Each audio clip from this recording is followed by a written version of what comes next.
Que lo que mi gente, welcome to the Monoplaza F1 podcast. As always, I'm your host, Emi Vertre, and with me today, once again, is the illustrious Elkyn Belcher. How you doing, man? Doing good on this nice Tuesday evening. Yes, sir. Man, okay, so let's get into it because we're both pretty low key. We are gonna be covering we're gonna be covering the Monaco Grand Prix. If you are watching this today, we got stuff for you, but this will be the first time that we're actually going to be talking about. It's going to be the first time we're going to be talking about Sauber slash Audi. I think ever intentionally because some Yeah. stuff happened. That's how this race went. That should be a preview for how this race went. If you didn't watch it, or if you did, then you should know how this race went. So, Elkin, how do you feel about this race now that it is over? We obviously came into it with hmm mandatory two stops. Some people, myself included, felt that it was going to make a change. Other people felt like, nah, it's not going to matter. It's not going to do anything. So before I really get into that, tell me, what Man, did you think? it's. I think you brought up this before in talking about F1 drivers. Mm, F1 drivers always look at the way to exploit what they can. So it almost felt like we had hopes that this two stop implementation was going to be like, all right, maybe we're going to have more position changes. There's going to yes. be opportunities to see the field look different towards the end. And then what do we get? Guys are just like either A, we're gonna have one guy on the team just go slow while the other guy pits, or B, we're just gonna have one guy, aka Max Verstappen, is like, I'm taking this all the way to like the 78th lap, Take it to the house. Yeah. take it to the house, and maybe a red flag comes out, and I'm lucky. But it was same, more of the same stuff. Eventually, the regardless of all the pit stops, everyone was back essentially in their place. Yeah, man. I'm not gonna lie to you. I thought that it was gonna be different. hmm Obviously, I said at the beginning, I assumed that qualifying would still be important. So obviously, like I was watching it, hmm I thought that perhaps it wouldn't be. It would still be important, but it wouldn't be as important as last year. I was wrong. All right, that's it. That's a tweet. I was wrong. I was like, oh my goodness. And so I'm glad I watched qualifying. McLaren had an interesting strategy. Obviously, the way their car is and the way it was set up, they went for multiple laps, right? So they did their fast lap. Charles hmm did his, got provisional pole. Max couldn't match the time.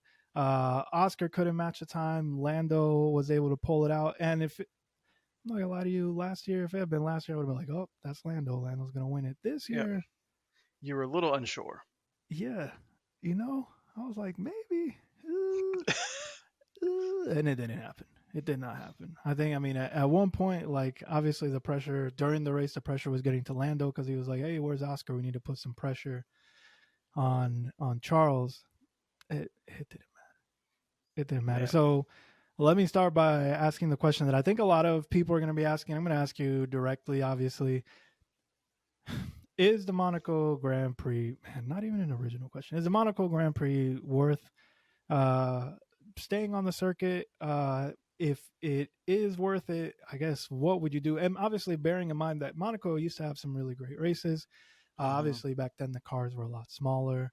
Uh, the rules were different, not the actual race rules, but just the way the cars were built. So I guess looking back on that race now, is it worth to keep Monaco on there, or is it just what would Man, change about it? I think part of me says historically it's worth it to keep it. Like it's a Yeah, big part of the history of the sport. Like you want to sure. keep the tradition going on, but then it's like, but how can it show that the sport has evolved? I think that's the big thing you have to ask yourself. Like, yes, the track has its place, but I think the track needs to represent how the sport has evolved. And that may be, and you would know a lot more about this than me. I'll be maybe looking at a redesign of the track itself, which of course is going to cost money, and people are going to be like, nope, we want to keep it just how things are, Yep. or we're going to scale it back, and we're gonna look at the cars, which I know we know in 2026, like we've already seen the side by side diagrams, all the Mm-hmm. visuals, that the car is Mm-hmm. gonna be smaller. It is gonna be Yeah, yeah, smaller, yeah. but I feel like the issue's still gonna be there because it's still not gonna be as small as those historical cars that we have seen have Sure. great duels. But like even though like I think you and I can agree though, it is possible to have good racing there, even with some Oh fairly modern yeah. cars. Because we saw F2, infamous. I mean, most recent one from the memory, Bierman and Antonelli. Yes. They had a That great was last race year. Yeah. at Yep. Monaco. That was great racing.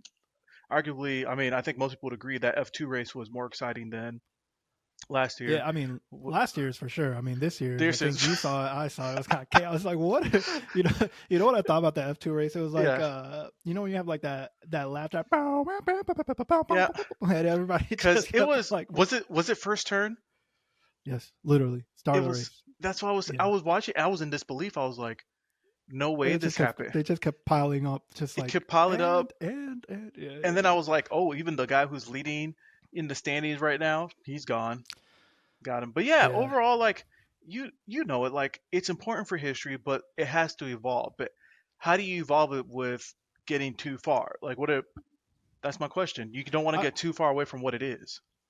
I mean, I think so. I agree with you. Monaco, Mhm. something drastic will have to happen for Monaco to fall off, right? I Mhm. think Monaco really is just kind of like the closest thing. If I'm thinking about it, like the closest thing to actual preseason that F1 has, right? Because qualifying is the most important thing, proven time and time again in recent years. In Yeah. recent years, right? That being said, I did see a stat that Monaco, yes, pole is important, but it doesn't have the highest number of poles to victories out of all the tracks, which I Interesting. thought was Yeah. interesting. Yeah, yeah, yeah. So like the next track we're at, Spain actually has a higher number of whoever gets pole is going to win the race Mhm. than Monaco. So it just for stats, whoever's keeping track on that. But like what I will say is that it's a situation where they've just got so much money. It is historically what they call the Triple Crown. I did a video on that earlier in the year, right, with the Indy 500, the 24 Hours of Le Mans, Mhm. right, and so it's part of that Triple Crown, right. I think that the cars have gotten to a point where the Formula One cars, right, because you called out Mhm. F2, rightly so. Mhm. Formula E, which I'm not really into Formula E because it feels like those cars are a little bit slow. But whatever, you do have some overtaking, some over or some very exciting races there. But I think Monaco will remain Monaco, and the only thing that can change are the cars. Because again, they've got so much money in Monaco that they can Mhm. pay the fees to stay on the circuit. They can pay all of the fees to Formula One management to say, yeah, we'll pay that. That's nothing, right? Because like those are like the highest net worth per capita people in the world, right? Sure, cool. Yeah. On the flip side, it's a situation where because they've got so much money, they have zero incentive to actually change the track itself. Because yeah, you're right. They could be like, yeah, no, let's add here, let's do this, let's build a track going this way instead. And they're like, Nah. nah, let's not do that. All right. Because they know people are going to come to the race regardless. I think that's the biggest thing. They know people are going to pay the money to come to the race and see it. Which, by the way, going back to what you said about the Triple Crown, I was reading an article because they had to do it with Zach Brown, and as you know, Mm-hmm. McLaren has its own team over in IndyCar. That there were talks that they might be moving Monaco to the first week of June. That they might be trying to. I don't know if you have read that article as well. I had read that, and I thought that was going to be this year, but obviously it Hmm. wasn't because Yeah, I saw, and you saw the Indy 500 after the Monaco GP. absolutely. Thank goodness I did, by the way. Anyways, no, and so like again, historically, and we can move on. Like we're in agreement. It's never gonna move. But last year, I was one of those. I think sentimentally, I would say last year. If you had talked to me last year, I'm Yeah, like, yeah, it's not a good race, but like I don't want to see it come off. This year, I'm like, you're ready. I'd be okay. Yeah. And that being said, like, let's be honest. If somebody approached, hey, Monoplaza F1 podcast, do you guys want to come to Monaco? Yes. And cover? Yes. I'll be. I'm not even gonna let you finish that sentence. I'll be there. Yes, Right. you're like. I'll make it as exciting sounding as possible. But it was funny because like if you're watching like the announcing, Mhm. I felt like I listened to both the international and the F1 TV broadcast. And I was like, these guys are excited, but nothing's happening. Like I there's think, no over. Like nothing is happening but I right think now. for them, it's like they're such professionals that they're like, we're gonna Yeah. build up any race that's there. Like, cause you've seen it where the 23 season that when we knew was almost predetermined Max was gonna win, they Mm, still found ways to make it yeah. exciting. They'll always find a way. Yeah. Anyways, and so again, this year we saw that there was going to be the mandatory two stop. How much of an impact did you think prior to the race that was going to have? Like, did you Hon- feel like it was going to make a difference, I or were you honestly just did like, think it was gonna make somewhat of a difference. I was like, oh, teams are gonna have to strategize and think carefully how they're gonna do it. But then once I saw what the teams were actually doing, I was just like, okay, everyone's just sneaky out here. Everyone's yeah. just trying to be like, you know what? I'm gonna be so pity about this pit stop. Everyone's gonna be screwed. Well, so here's the thing. So you're absolutely right. Prior to this, obviously, like I was reading the stats to you. So if you look at, let's see, the race itself, all right, Hmm. from first to five. So that's Lando down to Lewis. They all finished on the same lap, right? Yep.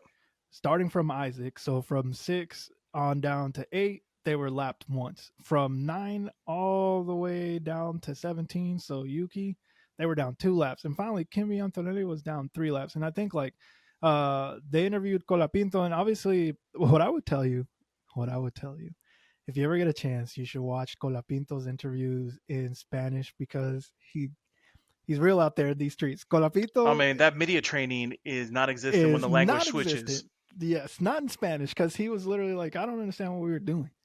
This was like the slowest race I've ever been. Like I go into the pits and like in three laps I had already caught up to people, which is something that normally doesn't happen. And I'm being told the telemetry that they're going like 5 minutes to laps or whatever it was. I was like, yeah. And then you go to someone who like speaking of strategy that was like literally Max Verstappen hates this. You can't convince me otherwise. I think the only reason Max Verstappen likes the Monaco GP is because his apartment is there, his kids there, his baby mom's is there, his boat's there, his race. He probably had more excitement doing sim racing this weekend than he did the Absolutely. actual race. He didn't even go. They had the F1 premiere, the Yeah, F1 movie premiere, and you know who wasn't there? Max. Max. Neither was Lance. Rage quit. Rage quit. Lance was not there. He's got honestly. Lance Stroll is slowly becoming my favorite. Like, hey, I gotta see. As long as Dad owns his team, I'm just He's here so I don't there. get fined. But I will say it wasn't a premiere; it was just a private screening. So I Hmm. assume during the premiere there'll be No, more of an yeah. obligation for them to attend. But yeah, but even Max Verstappen at the end of the race was just kind of like, yeah, it doesn't matter how many stops you could do, 10 stops. I think he was suggesting like Mario Kart Probably throwing some rules. If bananas or something. Doug, speaking of bananas, I saw this thing on the Red Flags podcast. Somebody threw a freaking banana peel at Lando Oh Norris. my Now gosh. we don't know where the banana peel came from. We know Allegedly. that it missed the car, and we know Yeah. that it was Charles Leclerc's home turf. So was it one of the marshals? I don't know. They were trying to It. mess him up, but honestly, like whoever threw it, what was the mindset there? So like best case scenario, it distracts Lando and he crashes. And Yeah. whenever they figure out who threw it, because Yeah. we've got so many cameras and They'll figure everything, it out. that person is screwed. Life. So Probably a ban. yeah, if that would be the lightest thing, jail or a fine, a Yeah. 100%, right? It's- Like in my mind, I'm trying to think like, dog, You don't mess with the product. That's the thing. what? But what was that? That's just like a knee jerk thing where I'm sure like as soon as the banana peel left their hands, they were like, I shouldn't have done that. Yeah. I shouldn't have done Unless they that. I were shouldn't have like done hiding in an apartment and all you see is like a hand with no face. that. No, what I will tell you is that like when I saw the video, so go back and watch it. When I saw the video, the banana peel flew across the car. So it wasn't coming at an angle like Yeah. downward because you're right. Like maybe it was no, it was flying across and it missed it. So again, like that's probably the most exciting thing that happened in the race. Um, yeah, so I guess I mean, that no, go ahead. no, I mean, like I said, I think you brought it up. At the end of the day, that was the most exciting thing that happened during the race. But like you and I both said, like it was, or you said it was worth it to watch qualifying because with the Yeah, qualifying, the back and forth was actually, and I mean, exciting. and someone like you and me, of course, who are rooting for Ferrari this year, it was nice to see like, oh my goodness, this car actually has qualifying pace. This is Yes. things are different. I don't know what Yes. happened, but things are different. And like there was more drama in qualifying because then we got to see the opposite end of the spectrum where things just went possibly the worst case scenario was to Mercedes. It was just Mm. like their car, Antonelli crashing, and then I think pretty sure Russell's car did it just lose power? Yeah, it did. You know what that felt like? Hmm. When they were pushing his car, I felt like I know this millionaire is not getting his car just like pushed back to the pits. Like those guys look so happy to be like, "Hey, we're pushing this car." They get to But yeah, yeah, but yeah, and like the qualifying all the way to like Q3 like was real enjoyable, and like mhm, it was going yep. back and forth, and like we know the announcers make it more exciting during the race, where like they hype up the race, but like in my No, heart I qualifying was was just good. like qualifying, they were really enjoying it. How you kept I'm seeing not. like that the the pole sitter it kept changing Oh yeah, the hands. sectors. Yeah, yeah, Yeah. yeah. I'm not gonna lie to you. I was super confident because I hadn't seen anything from McLaren all weekend. It's not that they weren't Hmm. there, but it just felt like no matter what you did, Charles Leclerc, He was first in all the free practices. He had the best yes, time. he was zippy in that car. He Hmm. got his own special suit, which by the way, shouts out to him and him only because Lewis didn't get Lewis didn't get a Lewis didn't special get suit. anything, but I guess he wouldn't have wanted it. But that was so weird, dog. Like they just had Charles Leclerc in a Monaco jumpsuit. I was like, Yeah. yeah, I guess Lewis is not. So like when he goes to Britain, are they gonna give him a special jumpsuit for Britain? Like that was, Yeah. and like it turns out that HP must have a lot of power because you saw that they Dude, made that Scuderia Ferrari logo blue, but they left the HP logo. HP logo stays untouched, man. There's a few things that are Dog, untouchable in life, and the HP logo is one of them. your almost namesake John Elkan. They must have the skeletons where the bodies are buried. I don't even because what does HP have on there? But talking about strategy, I guess Hmm. I felt, and I think we both felt that like Ferrari, it was going to be doing really well. To me, it was surprising. I guess for Charles Leclerc after the race, he was like, "It's not a huge surprise for me," which I was like, Wow. "Okay." He was like, he saw this coming. But you Mm. knew Ferrari was going to find a way to screw it because Lewis, we were like, hey, qualified fourth, second row, let's go. And then it's like Lewis, Hamilton, and Verstappen have been summoned. And Uh, then you watch it. So obviously, like initially, was it during Q3 where the incident happened?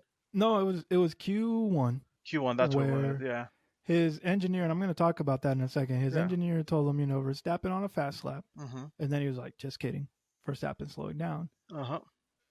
And Verstappen like had the dodge to miss Lewis, but it was just kind of like, this. What are we doing, right? And the thing I guess I'm going to talk about. Did you see the post race? Lewis is talking like towards the end of the race.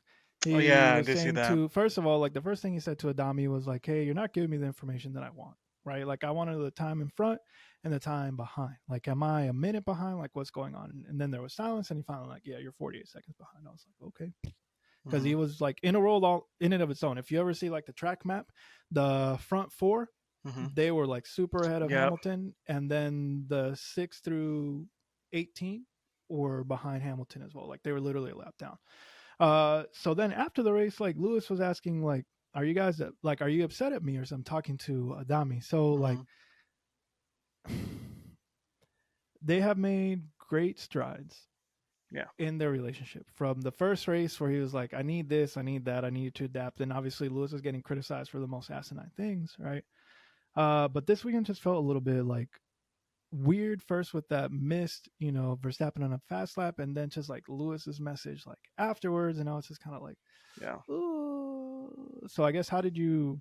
It felt cool. Like obviously, like they try bringing out with the post race stuff. They try saying like, oh, Lewis was going through that tunnel, so the engineer didn't. And I was like, sure, if you want to say that, like I'm not buying it. Like, and you and I both like we've seen it race after race. Like a lot of stuff is said in the heat of the moment. Like they're under high pressure, and it's frustrating though because I think Lewis has been asking like over and over again, like you're right, like where is everyone in relation to me? Because he's trying to figure out Mm-hmm. like, and I think when he found out too, he's like, am I really that far behind?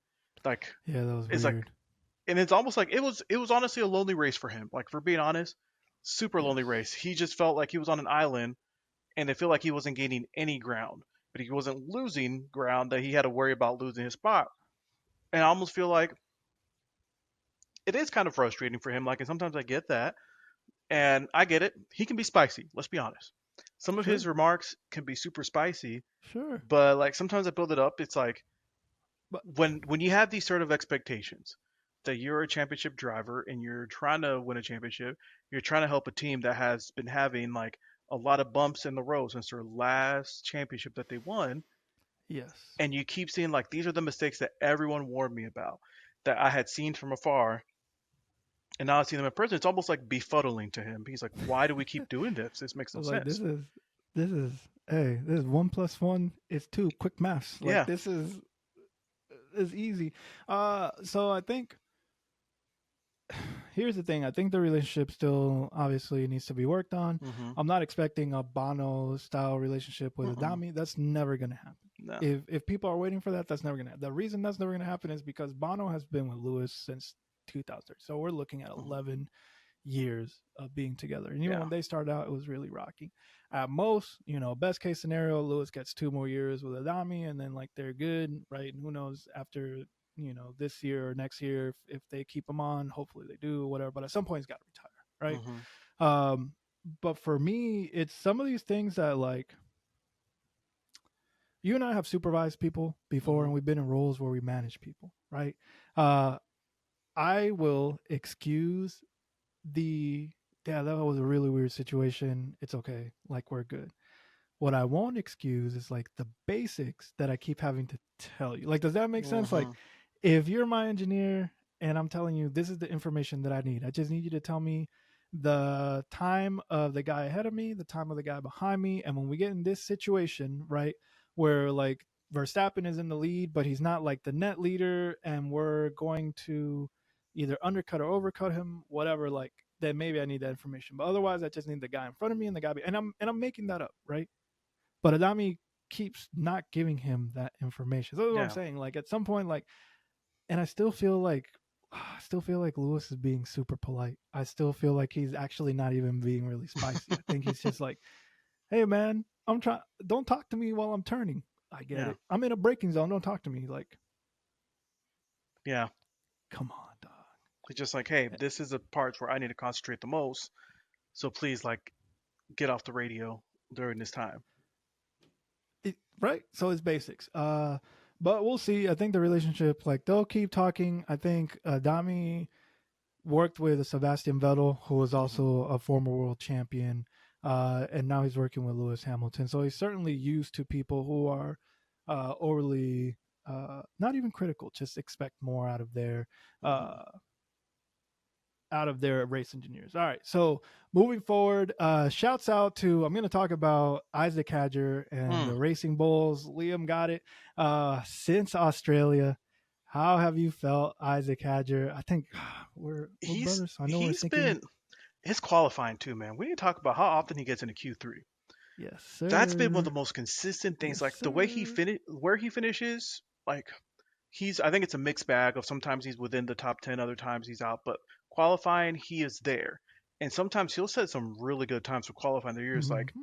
huh, if this guy had a better car, maybe he might Yeah, be getting up there. But like I think like the way he has been adapting and acclimating to to being to getting through all these circuits, like race after race, it's almost like you can tell, like how. And I think it's something that's just as a rookie, that's what you want to see. Like if you're watching that rookie, you're like, I want to see him adapt. How does he handle it? Because like right.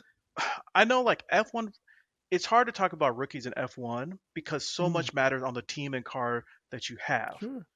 Yeah. Because we can look at homeboys. Is it Bortoleto Yeah, Bortoleto, yeah, who's on in kicks it, Sauber. and so he's on that team, and like we know he's coming in, and like it's not the But I best mean, situation, but yeah, but you go tailor ahead. fit it right to the team Hmm. expectations. I'm Yeah, assuming, right? Like yeah. you have a team Honestly, like Sauber. yeah. You tailor fit it, and like we know going from all the way from there to like obviously like Haas, Mercedes, all these teams who have rookies, you're kind of looking at it, and like the expectations are there. Like that's how you look at it. And then like I did feel bad, like for on Alpine for is it Duhan or Duhan? Yeah, doing. Yeah, yeah, I yeah. kind Jack of felt a doing. little bad because like Alpine has not had a great season. Like even Gasly has not been doing that great. I mean, Gasly That car's DNF. nowhere. I'm Yes, pretty that sure it was car is just like, nowhere. and I felt like it was his fault. He just like rammed like right into the car On in front of him. Yuki. Yeah, Yeah, Yuki, yeah. he just like went, and I'm like, brake, brake. I'm like watching. I'm like, brake. Nope, just right into it. And I'm just like, Alpine's having a horrible year, and that's why like I feel like, why don't you write it out? I mean, maybe people don't want it to be like another Logan Sargent, where you have like Williams keeps writing it out for 2 years. Was it 2 or 3 years he was on the He F1? was like he got a full season, and then in year two they were like, "Hey, you got to go that way, dog. We're out." And you know what the weirdest thing about like the Logan Sargent situation? Could Hmm. you imagine being at your job and your coworkers are clapping because you got fired? Essentially, because that's Man. what happened when like James Ball brings in, yeah, we're signing Carlos Sainz. Everybody's like, oh yeah, Carlos. But Hmm. Logan Sargent was still employed Yep. by Williams, and it was like, oh, okay, that's how it is, Becky. I thought we were tight. Hmm. Okay, all right, But yeah, like I mean, both y'all. Bah, bah. like this rookie class, I know there's been a lot more rookies than what we're used to, and like Sure. you've seen like some good. I think like almost every rookie has had. I mean, at least Hajar, Kimmy, and Behrman have had like moments where you're like, I can Mm-hmm. see them doing this for a long time, and I think that's what I've been enjoying about it. I mean, yeah. So with Hadger, obviously, it has to be. I don't know. They do give Rookie of the Year awards. Hmm. Sometimes it's kind of ridiculous because, like, I think one year, like Zhou Guanyu won the award, but he was like literally the only rookie. I'm like, Yeah. okay, sure. But Hadger has been doing really well. I really like him. I like him and Antonelli, but at least in the last two races, Hadger has had a better time of it, and more so that like even Helmut Marko's racism had to take a back seat because he was like, "Oh, I was not expecting that. I Yeah. was not expecting him to do as well as he is." I'm like, "Okay, Yeah. fall back, guy. Like, yeah, you're not good." Uh, but Hadger did good. Going back to something you said earlier, and still on the topic of rookies, like obviously Antonelli has not been having a good time of it.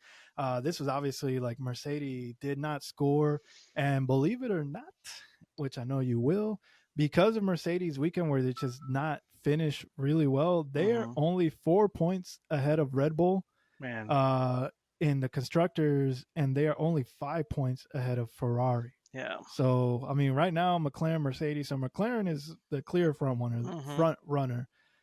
They've more than doubled the other teams, the closest team. They've doubled, so literally McLaren has to like lose and a bunch of other people have to win. Like I know I'm stating the obvious, Hmm. but what I will say about Mercedes, and I don't know if you remember this, if you got a chance to watch it, like obviously all the teams are playing the strategy just like you said earlier. Like racing bulls are slowing people down, so Liam Lawson kind of sacrificed himself to keep Isaac Hadger in P6. He got some Hmm. points, so it all worked out. Yeah. Right, Williams was doing the same thing to Woo. those Mercedes guys, and I feel like there are not a lot of times where I look at George Russell as my spirit animal, but boy, I I felt loved I it. I felt it in loved my it. bones when he just instead of going through the chicane, he was like, I'm just going through. I think his problem was that he went on the radio and basically said, I don't care if I get a fine, like they're just going really slow. Yeah. If I you wouldn't have said feel like anything, if he hadn't said anything, he was like, I don't know, I was just like losing control. I don't know what happened. They would have been like, okay, George, we're gonna give you a 10-second penalty. And suddenly George is like, that's a bet. I can put 10 seconds on this guy or hmm whatever I need to because my car is fast. But no. And then afterwards he got like he felt salty. He was like, yeah, nobody talk to me right now. All right. I was like, oh yeah. I mean, like he was like the way he did it, and like Albon. I like how they went to the view of inside Albon's radio inside his car, and he's like, "What is this guy?" And I was just like, you know what, man? You just been slowing down everything, taking your you're like, time, Alex. no racing going on. I'm just like, go ahead, George, do your thing. Yeah, I felt that. I felt that. The only one that was Hmm. actually purely accidental was when it happened with Antonelli too, but he gave the position back. But in that instance, I think Alvin kind of like pushed him wide. It could have ended up like Hmm. whatever, right? So yeah, I felt George Russell was like he is all of us right now because it is getting kind of this is getting ridiculous, and therein lies a problem obviously with like Monaco, right? Like Hmm. yeah, it's historical. Yeah, it's great. Yeah, traditionally you have some blah blah blah blah blah this that and the third. But these last 2 3 years, have not been in. I think before I say it or finish it is I was mentioning to you off air earlier that at the beginning of the race when Lewis got stuck behind Alonso, Mm-hmm. I've just flashes of 2022 all over again. I was like, he can't get past Alonso. Alonso is purposely slowing him down for some reason, whatever. And then obviously, like when Alonso hit the pits, like that was a wrap. And his team did him dirty. So his team did him real dirt McGirt. Like they pit him when they shouldn't have pit him, right? And Mm-hmm. so what ended up happening was like he ended up coming in. He pitted before Hadger pit, Mm-hmm. right? Or if, I don't even know how it went. Like long story short, he was trying to pit so that he would end up in front of Hadjar and keep it pushing, Mm-hmm. and he didn't. Ended up behind both Hamilton and Hadjar, and Hamilton pitted and ended up pitting in front of Hadjar, which is like Yeah. Alonso was like, "Yes, that's what I. Why didn't y'all do it?"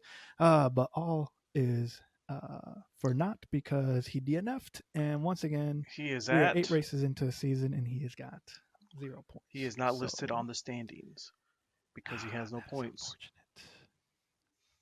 unfortunate. Anyways, no, and so like whatever. Now this is the part of the podcast where I promised if you were listening, and by the way, if you're listening and you're still here, please comment, like, subscribe. It costs you nothing.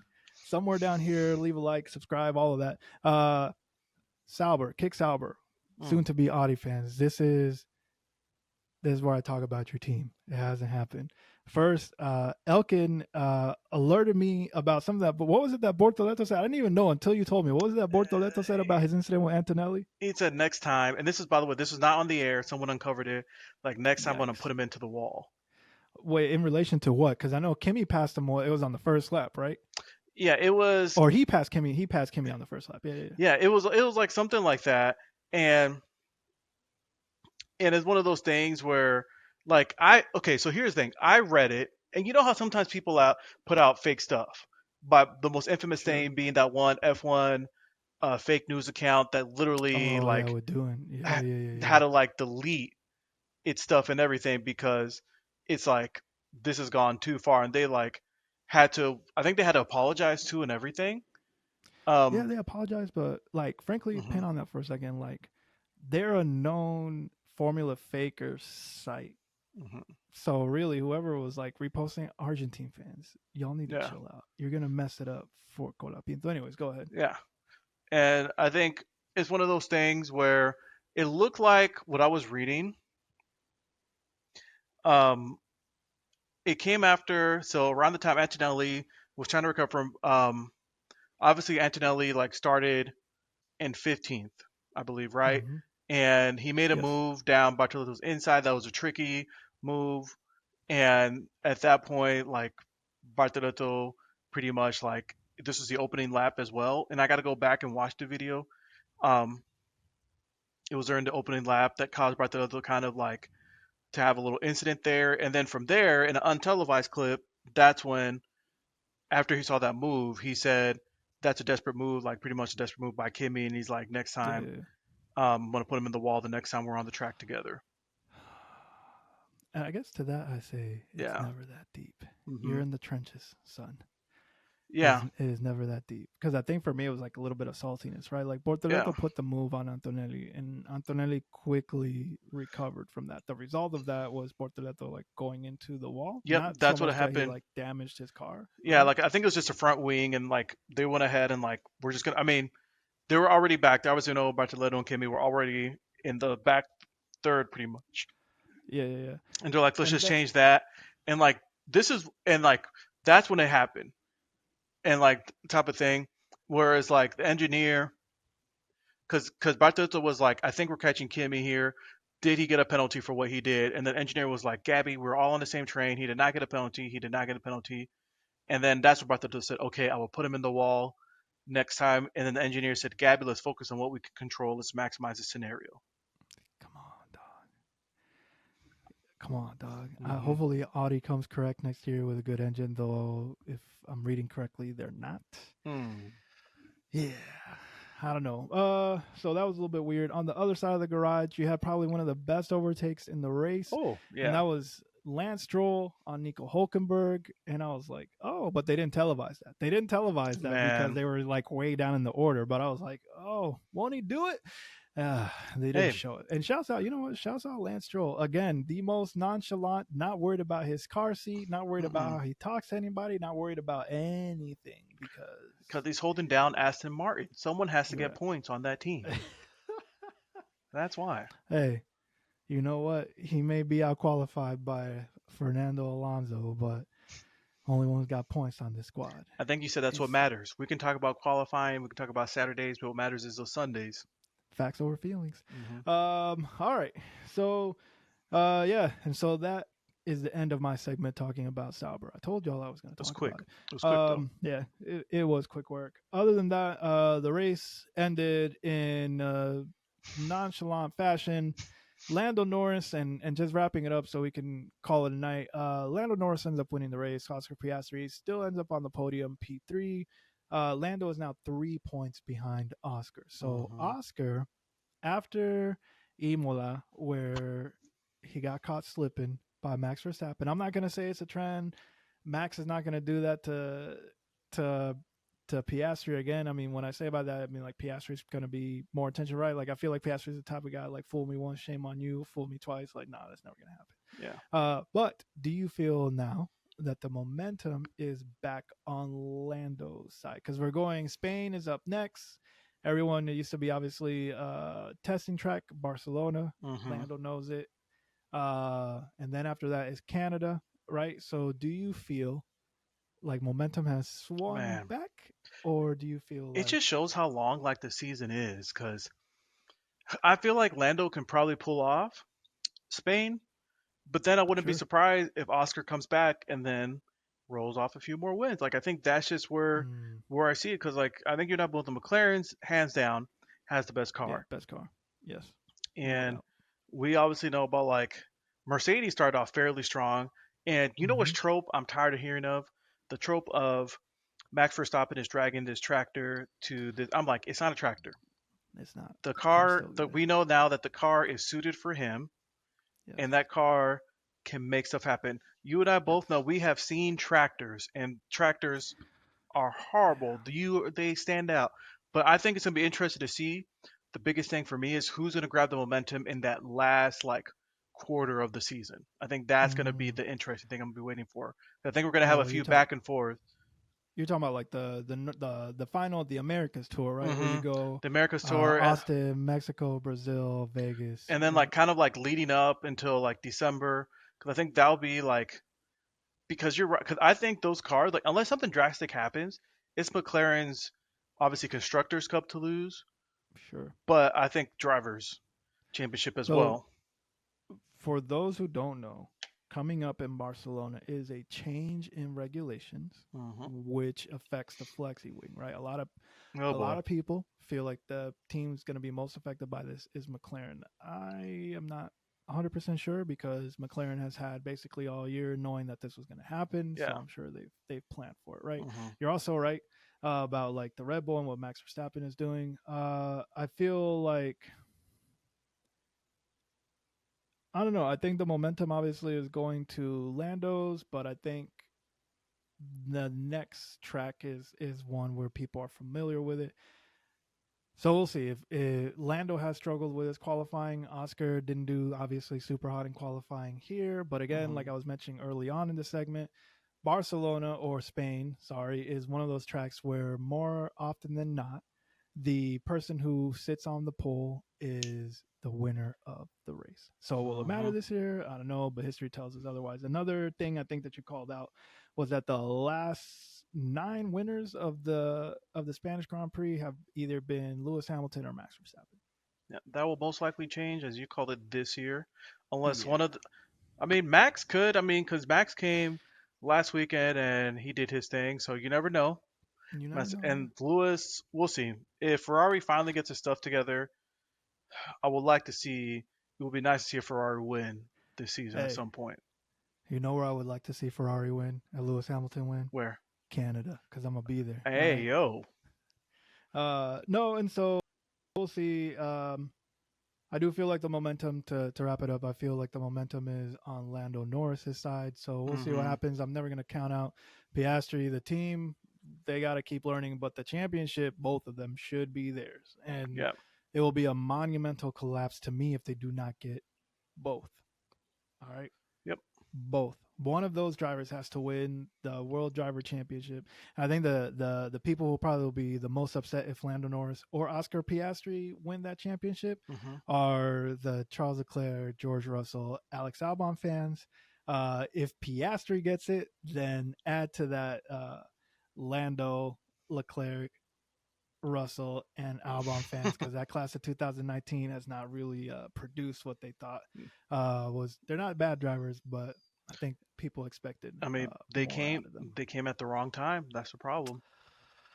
Yeah, You that's were another they were topic. they were in between the changing of the guard.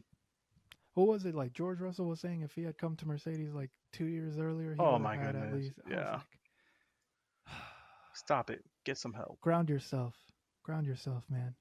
All right. Please. All right. And with that, I'm gonna call it a wrap on the Monaco GP. Yeah, hopefully next year it'll come correct. If not, then I guess we look forward to the Indy 500. Yep. That being said, again, Formula One or any sponsors out there, if you want to send us to Monaco, we're not Send gonna us say over. no. Please, we'll give you color commentary. We'll be like Crofty, Karun Shandok, Alex Go Jake, ahead. whoever you need us to Put be. us in a All right? studio apartment there, a studio hotel room. Yes. We'll be fine. Do it. But yes, as always, thank you so much. Before we go, as always, and it's customary for this race, give me your pariguayo, give me your matata. Man, I've been thinking about that. I think Pariguayo has to be. I'm looking at a little bit of Aston Martin, Okay. kind of like what their strategy, and like I was gonna give him like I was like, man, the beginning of the weekend looked good for them, but then how the race ended up, especially for Alonso, like we do those jokes on Alonso, but it's like you kind Yeah, of he screw him definitely over got with the bugged. strategy, and Yeah. then the car, you Yes. got to get him Yes. retired, so that sucked Yep. for him. And Yep. then my Matathan, I'm gonna give Norris his props, but like I think for this, because of the weekend he had, I'm gonna give it to Hajar. I think just like the Ooh. weekend he had was really good, and like my runner-up, I should say, is probably Ferrari, finally showing good qualifying pace for it. Fair. And by the way, like my runner-up for Paraguayo that I was thinking about for was Mercedes because of the type of like Oh no. just the type of weekend. It was the worst possible weekend you can have. One of the worst Fairs. possible weekends. I'm just gonna say one of the Fairs. worst. All right, go ahead. What All do you right. got? Yeah. So, man, my pariguayo is gonna be whoever threw that banana peel, dog. I gotta find that whoever threw that banana peel. Like, Well, is this it ain't Mario Kart. yo? Do you remember? This Do you remember that Vine? Whoever threw that paper, your mom's. And that's how I feel like you're right now. Like whoever threw that banana peel. whoever threw the banana peel, like, come on. I know in the moment they probably were like, oh, I'm so mad. Lando Norris, I gotta help Charles. It's like, dog. Hey, I'll They tell would you have stopped this. the race. You would have gone to jail. But Idiot. but which part of the track was it again? Which part of the track was the banana? Do you remember? I don't know. I have to look back. I think it was a turn that was coming. Okay, I because don't know if it obviously I was was like gonna a say crazy turn. I like they're first of all lucky that Monaco is notoriously a slow race, but especially a turn that gives you. Cause I was gonna give them a little bit of props if they timed it on a really fast straight and they got it to barely pass. I was like, man, Hey, props to you. But on a slow turn, you got to hit. You got listen, to make it worth it. If you're gonna do it, you got to make it worth it. Monaco leads in most millionaires, billionaires per capita, but the educational system must be shot because you need some geometry to time that banana peel. So Hey man, Pariguayo is the unknown person who threw the banana there we peel. All go. right, it's not Mario Kart Hey, as much as Max Verstappen wants it to be. It's not Mario Kart. unknown for now. You brought up. We're gonna get plenty of angles later on. Unknown for now, and I know it's gonna be on That's F1 facts. Twitter, F1 social media. 100%. It's gonna be all over the place. Who threw the banana peel? Who was trying to make that race more exciting? Yeah. And then my matatana of the race, I'm actually just going to give it straight up to Lando Norris. I A lot of respect the that. podcasts that I'm watching in Spanish, they said that Lando Norris dio un golpe a la mesa. He slammed or smacked the table. Where if you know dominoes, Yep. if you play dominoes, that capicu, bah. And so that was Lando saying, "Hey, I'm still here. I'm just biding my time. Don't worry about me. And so hopefully that means we're gonna have a good back and forth between the two in the next couple races. Mm-hmm. It'll get spicy between them if it starts coming down to the wire. How it'll be, I don't know, but look to them not like the two garages beefing. Just delicious. All Yeah. right, I'm waiting for that. All right, and that's it. And now we have come to the end. Please, please, please, if you've gotten this far, leave a comment, like, subscribe, tell your mommies, your papis, tios, abuelas, your vecinos, that's neighbors if you don't speak Spanish. That was Elkyn Metre. I'm Emi Bertre for the Monoplaza F1 podcast. Peace.